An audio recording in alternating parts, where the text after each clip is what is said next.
Hi guys, welcome back to another video. So, on the 3rd of January 2026, the United States conducted airstrike in Venezuela in the capital city called Caracas. They kidnapped the president, Nicolás Maduro, and his wife, Flora Chiles. Now, the president of Venezuela was arrested on acts of narco-terrorism and drug trafficking. Earlier before that, there has been some airstrikes on boats around Venezuela suspected to be carrying drugs to the United States. Trump ordered those attacks on those boats. The airstrikes in Venezuela, it was the presidential palace, the parliament house, and El Hatillo airport, and an air base. The Delta Force guys in the military entered Maduro's house, took him and his wife to the United States. After this operation was done, Trump announced it on his Truth Social that he has conducted a military operation on Venezuela. People are asking the question, if the military operation was legal, did Trump get the approval of the US Congress to go into a sovereign nation and kidnap its leader? And if you listen to his press conference, he was just talking about the mighty prowess of the United States of America. How if they want anything, they can get it. They have the largest military in the world and stuff like that. Let's listen to his press conference. At my direction, the United States Armed Forces conducted an extraordinary military operation in the capital of Venezuela. Overwhelming American military power, air, land, and sea, was used to launch a spectacular assault. And it was an assault like people have not seen since World War II. It was a force against a heavily fortified military fortress in the heart of Caracas to bring outlaw dictator Nicolás Maduro to justice. This was one of the most stunning, effective, and powerful displays of American military might and competence in American history. No nation in the world could achieve what America achieved yesterday, or frankly, in just a short period of time. All Venezuelan military capacities were rendered powerless as the men and women of our military, working with U.S. law enforcement, successfully captured Maduro in the dead of night. It was dark.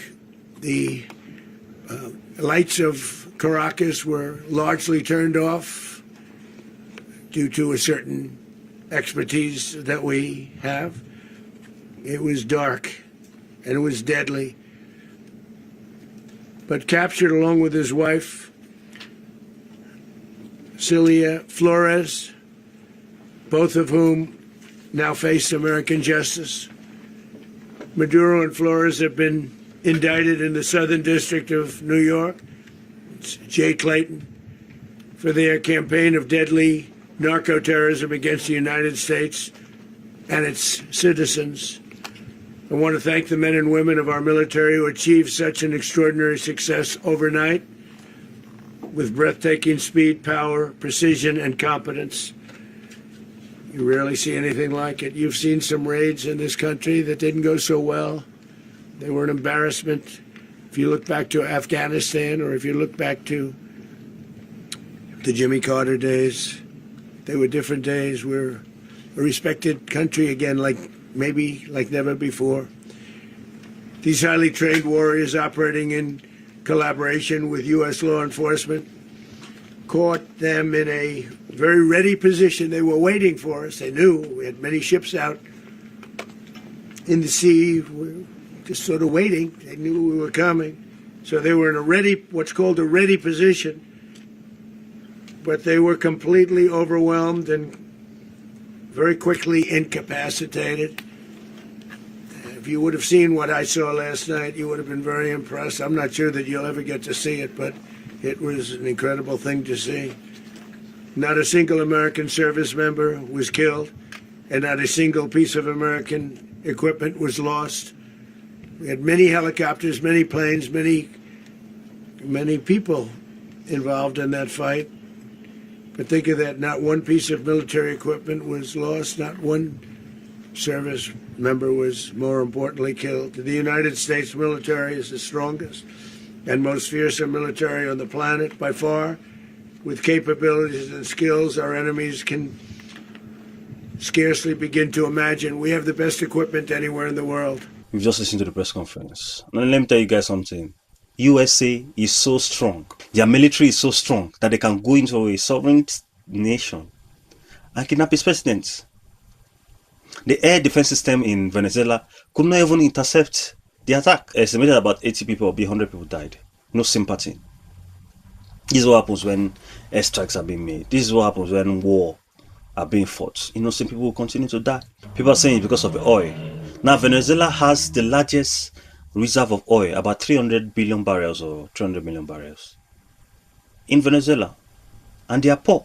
I've noticed something that countries that have oil or resources, most times they are usually poor. Look at a country like Venezuela. Back in the 90s or the 80s, they were very rich. They were doing well for themselves. That even Venezuela were coming to Miami to do shopping and go back. That's how rich they were. Now they are destabilized. Even the oil that they're even pumping from the ground is not even enough. And they're saying that the quality of oil in Venezuela is very harsh, and it needs a process of diluting and sieving to make it a good quality product. We have seen that transitional power does not work. When the USA did the same in Libya and is it Iran or Iraq? Libya in 2011, they took out Gaddafi. NATO took out Gaddafi, the bombing. Is it in 2024 they started pumping a very small amount of oil? They'll destabilize the economy, crumble the economy. Transitional president or transitional power doesn't work. Now, according to the constitution, the vice president is in charge. The United States is saying Nicolás Maduro is a drug boss, is a drug trafficker, is in charge of drugs in Venezuela. The same United States, Donald Trump, just pardoned the ex-president of Honduras for the same charges, narco-terrorism and drug trafficking. He let him go. He pardoned him. You can see how United States can change their words. And let me tell you something. Nobody can stop Trump. NATO cannot even stop Trump right now. And it's also going for Greenland. The only people that can stop Trump right now is North Korea and China. If there's going to be a World War III. And I think World War III is being fought in our eyes, but we don't know. Africa needs to pay attention to this Donald Trump's movement. The way he's moving. Nobody in Africa can stop Trump. Nobody. Even the AES, Allegiance of Sahel States, cannot stop Trump. Burkina Faso, Mali, Niger cannot stop Trump. Unless they don't want you. If US wants you, they are going to get you. Unless they don't have your time yet. I think Africa needs to have its own nuclear power. Because since nuclear power is the stake, demands the term of negotiation. If you have nuclear power, you can be able to negotiate with the US and nobody's going to touch you.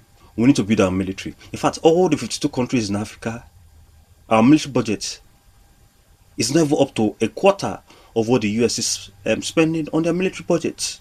Donald Trump does say that they are going to spend $1 trillion. No, he said no. Then he added an extra 500 million. It's going to be $1.5 billion. No, $1.5 trillion on the military. I don't know what kind of war Donald Trump is preparing for.